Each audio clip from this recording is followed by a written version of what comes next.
أعوذ بالله من الشيطان الرجيم. بسم الله الرحمن الرحيم. وآية لهم الأرض الميتة أحييناها وأخرجنا منها حبا فمنه يأكلون وجعلنا فيها جنات من نخيل وأعناب وفجرنا فيها من العيون ليأكلوا من ثمره وما عملته أيديهم أفلا يشكرون. سبحان الذي خلق الأزواج كلها مما تنبت الأرض ومن أنفسهم ومما لا يعلمون. وآية لهم الليل نسلخ منه النهار فإذا هم مظلمون والشمس تجري لمستقر لها ذلك تقدير العزيز العليم. والقمر قدرناه منازل حتى عاد كالعرجون القديم. لا الشمس ينبغي لها أن تدرك القمر ولا الليل سابق النهار وكل في فلك يسبحون.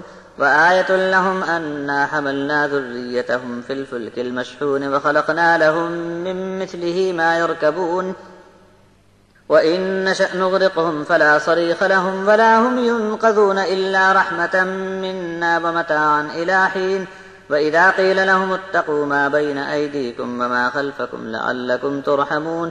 وما تأتيهم من آية من آيات ربهم إلا كانوا عنها معرضين. وإذا قيل لهم أنفقوا مما رزقكم الله قال الذين كفروا للذين آمنوا أنطعم من لو يشاء الله أطعمه إن أنتم إلا في ضلال مبين. ويقولون متى هذا الوعد إن كنتم صادقين.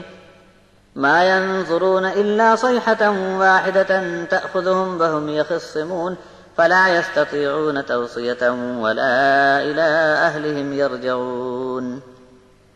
ان کے لیے مردہ زمین بھی ایک نشانی ہے کہ ہم اسے زندہ کر دیتے ہیں اور اس میں سے ہم نے اناج نکال دیا کہ یہ لوگ کھاتے جا رہے ہیں۔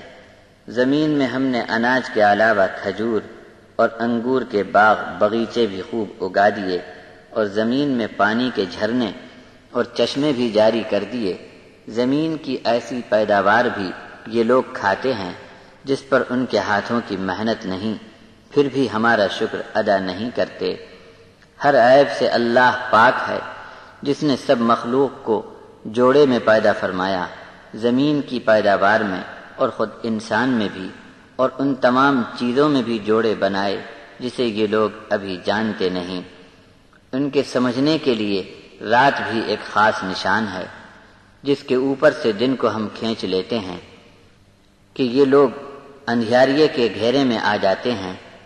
سورج ایک خاص رفتار سے اپنے ٹھکانے کی طرف چلے جا رہا ہے، یہ اندازہ باندھا ہوا ہے غالب علم والے کا، اور ہم نے چاند کی منزلوں کو خاص انداز سے مقرر کر دیا، یہاں تک کہ اس کی عادت میں شامل ہے کہ کھجور کی پرانی ڈال کی طرح ہوا جاتا ہے۔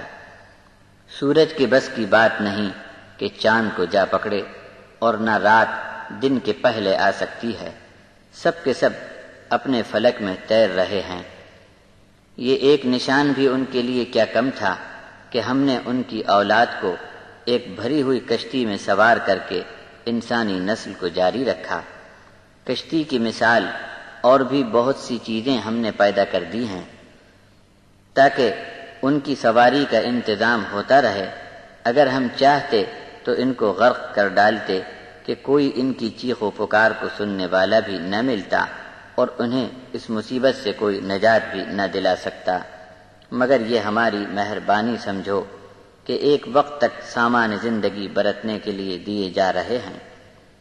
جب انہیں یہ اطلاع دی جاتی ہے کہ اپنے آگے پیچھے آنے والی مصیبتوں سے بچنے کی فکر کرو تاکہ تم پر رحم کیا جائے، ان کے رب کی طرف سے جب بھی کوئی نشان ان کے پاس آتا ہے اسے بے دھیانی سے ٹال دیتے ہیں، اور جب ان سے کہا جائے کہ اللہ نے تم کو جو رزق عطا فرمایا ہے اس میں سے حاجت مندوں پر بھی خرچ کرتے رہو، تو انکاری لوگوں نے ایمان والوں سے کہا کہ اللہ جسے چاہتا ہے کھانا دیتا ہے، تو پھر ہم کو کیا ضرورت پڑی کہ ہم کسی کو کھلائیں؟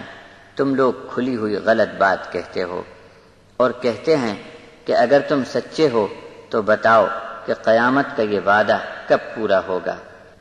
کچھ زیادہ انتظار ان کو نہیں کرنا پڑے گا معمول کے مطابق جبکہ لوگ اپنے جھگڑے بکھیڑوں میں مصروف ہوں گے اور اچانک ان کو ایک زور کی چنگھاڑ دھر لے گی، اتنی سکت بھی ان میں نہ ہوگی کہ کسی کو کچھ وصیت کر سکیں اور کوئی بھی اپنے گھر والوں کے پاس واپس نہ جا سکے گا۔